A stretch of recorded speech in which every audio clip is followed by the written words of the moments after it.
So ምን አሉ መሰላችሁ ግሬድ 9ዎች ቶሎ አይጨርሱም ብለው ነበር but we proved them wrong አይደል? so ምን እንዳለን ዩኒት 1 ራሱ ጨርሰን ግሬድ 9 ዩኒት 2 ራሱ ዛሬ ልንጨርስ ነው። Hello everyone, my name is ሩቃጠና from Lucy Bridge Academy። ሁሌም እንደምንለው ዌብሳይታችን www.lucybridgeacademy.com ጆይን አድርጉ። የተለያዩ AI supportive questionnaires ታገኛላችሁ and of course our YouTube channel comment subscribe and አስተያየትና ኮሜንት ካላችሁ ደግሞ ቴሌግራም ቻናላችን ላይ አስቀምጡልን። Okay, let's get into it. so mostly ዛሬ የምንመለከተው የተለያዩ የዌዘር ክላይሜት ሜዠርመንታቸው ታይፓቸው እና ሜዠርመንታቸው ነው የምንመለከተው like for example the thermometer, barometer, rain gauge የምላቸው የነዚህ ታይፖች እና ሜዠርመንታቸው ምን እንደሆነ እንመለከታለን። so let's start with the first one, temperature.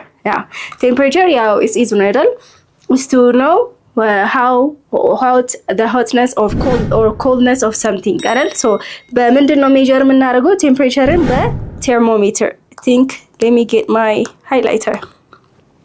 so በቴርሞሜተር ነው it contains what ወይ ሜርኩሪ ወይ ደግሞ አልኮል በውስጡ ኮንቴን ያደርጋል። so እነዚህ ሂት ወይ ደግሞ ሙቀት የሚያገኙ ጊዜ ምን ይሆናሉ? they expand ወይ ደግሞ ሙቀትን ሲያጡ ደግሞ ምን ይሆናሉ? ወይ ደግሞ ቀዝቃዛ ሲሆኑ ፍሪዚንግ ፖይንት ላይ ሲሆኑ they ኮንደንስ ያደርጋሉ። ኤክስፓንድ ያደርጋሉ ወይ ደግሞ ኮንደንስ ያደርጋሉ። so ሁለት የቴምፕሬቸር ስኬል ዩኒቶች አሉን አይደል? the ፋራናይት ስኬል የምንለውና the celsius scale. so ፋራናይት ምንድነው? እዚህ ጋር ልጽፈው ነበር ያ ቦታ ስላጣው ነው። ፋራናይት ሞስትሊ የት ነው የሚጠቀሙት? they are used in the US like አሜሪካ የሚገኙ አካባቢዎች ናቸው እነዚህ የሚጠቀሙት። but celsius ስንል ግን the celsius scale ስንል ግን mostly world wide ነው። አብዛኛው ሳይንቲስቶች የሚጠቀሙት ወይ ደግሞ prefer የሚያደርጉት the celsius scale ነው። so የፋራናይት ስኬል እና ሴልሺየስ ስኬል the boiling point እና freezing point እንመልከት። so ይሄ ከምን አንፃር እያወራን ነው? the water በውሃ ፖይንት እያየን ነው። ውሃን ተጠቅመን ለምሳሌ የውሃ freezing point እና የውሃ boiling point አንፃር እያየን ነው። so ሴልሺየስ ስኬል ላይ freezing point ለምሳሌ ውሃ ምን ዲግሪ ላይ ነው ፍሪዝ የሚያደርገው? 0 ዲግሪ ሴንቲግሬድ ኢን ሴልሺየስ ስኬል።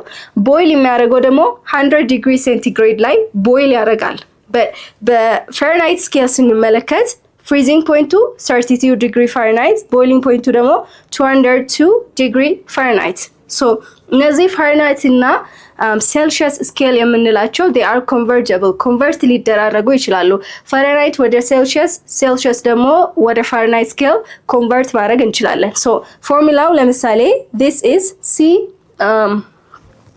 C equals Fahrenheit minus 32 multiplied by 5 over 9. so የፋራናይትን ደግሞ ወደ ሴልሺየስ ኮንቨርት ለማድረግ ሴልሺየስ multiplied by 9 divided by 5 plus 32 ነው። so እነዚህ ፎርሙላዎች ናቸው።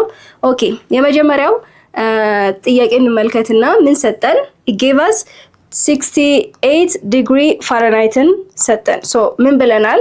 ወደ ሴልሺየስ ለመቀየር C equals what Fahrenheit minus 32 multiplied by 5 over 9 ብለናል።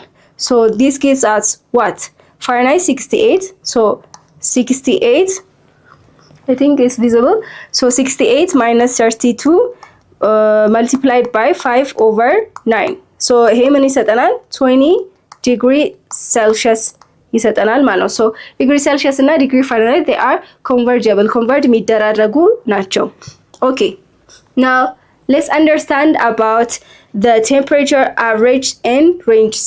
so አቨሬጅ አለው ሚን አቨሬጅም አለው አይደል? ሶ ለምሳሌ ሚን ዴይሊ ቴምፕሬቸር የቀኑን ካልኩሌት ለማድረግ ከፈለግን ምን እናደርጋለን? we add the maximum and minimum temperature divided by 2. ሶ መጀመሪያ ምን እንፈልግ? ዴይሊ ወይ ደግሞ ዲዩርናል ሬንጅ እንመልከት። ሶ እነዚህ ኦፍ ኮርስ ሞስትሊ በካልኩሌሽን ሲሆን ነው but just እንደ ቲዮሪ ደግሞ ምን እንደሆነ እንመልከት። I'm sorry about my voice ጉንፋን ስለያዘኝ ነው። ኦኬ ዴይሊ የምንለው የቀኑን አይደል? ከፍተኛ ሙቀት ወይ ደግሞ ከፍተኛ ቴምፕሬቸር እና በቀን ውስጥ ዝቅተኛ ያለውን ቴምፕሬቸር ዲፍረንሳቸውን መቀነስ ነው። ስለዚህ ማክሲመም ሲቀነስ ሚኒመም ማለት ነው። what is the daily ወይ ደግሞ ዲዩርናል ሬንጅ የቀኑን ቴምፕሬቸር ማወቅ ስንፈልግ።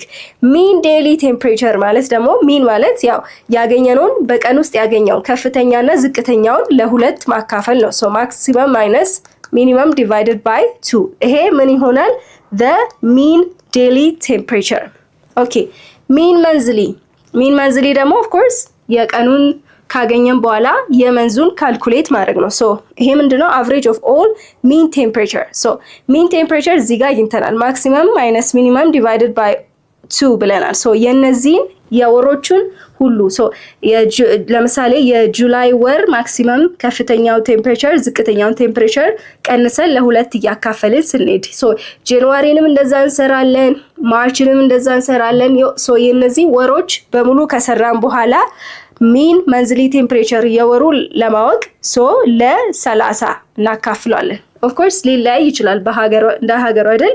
ለምሳሌ ውጭ ሀገሮች ብዙ ጊዜ ወራቸው ይቀያየራል። ለምሳሌ አንዳንዱ 28 ላይ ነው የሚያልቀው፣ አንዳንዱ ደግሞ 30 ነው። ሶ የኢትዮጵያ ግን አብዛኛው ስንመለከት ወር ካልን 30 ቀን ነው በውስጥ ያለው። ሶ ያንን ያገኘነው ሚን ለወሩ ማካፈል ነው። የዚህን የትምህርት ክፍል ሙሉ ቪዲዮ ማግኘት ከፈለጋችሁ በሞባይል አፕሊኬሽናችን ወይም በዌብሳይታችን ማግኘት ትችላላችሁ።